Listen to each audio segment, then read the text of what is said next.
You check into a hotel room. The bed is soft. The room is quiet. Nothing is wrong, but you lie there at 2 a.m., wide awake, listening to a hum you can't place. Your body feels like it's on guard duty, but the real answer is far stranger than jet lag or an unfamiliar mattress. Half of your brain never went to sleep at all. Neuroscientist Yuka Sasaki at Brown University put people in a sleep lab for 2 nights in a row. She scanned their brains while they slept. On the first night, one hemisphere of the brain stayed measurably more alert than the other. It responded faster to strange sounds. It reacted to threats the other side ignored completely. By the second night, in the same room, the effect disappeared. Your brain wasn't malfunctioning, it was standing guard. Scientists call this the first night effect. And it isn't a glitch. It's a leftover survival system, still running code that was written long before hotels, before houses, before walls of any kind.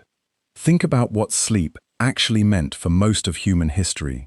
Not a mattress, not a locked door, a body lying flat and defenseless on open ground, in a world full of predators, rival groups, and darkness that hid everything. Sleep was the single most dangerous act a human being could perform every single day, so evolution didn't leave it unguarded.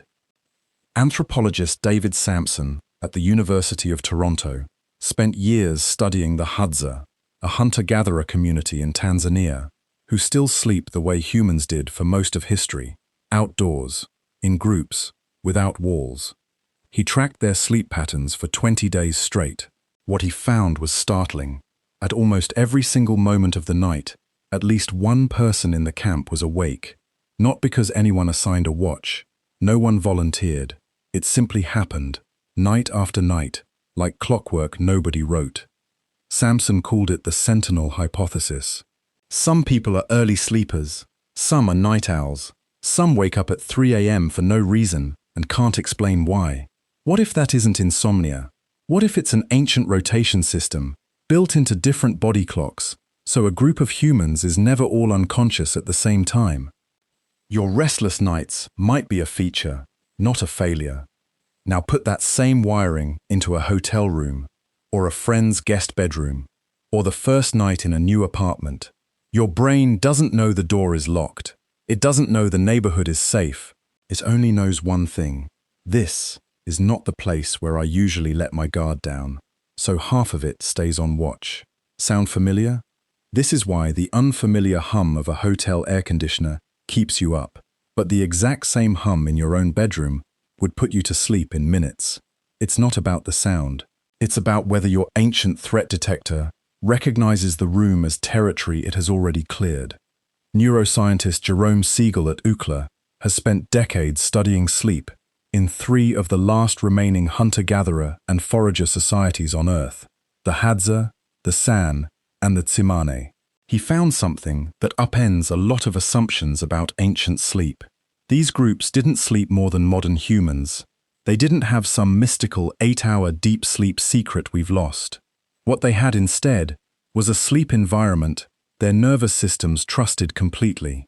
Familiar sounds, familiar smells, a group of watchful, familiar people around them. Their vigilance system had nothing to react to, because nothing there was new.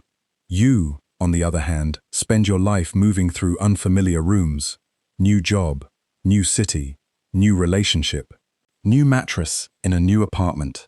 Every single time, some old circuit in your brain runs the same silent question: is it safe to go fully unconscious here? That's why you wake up disoriented in a new place before you even open your eyes, just to confirm where you are. That's why children often sleep worse on the first night at a sleepover.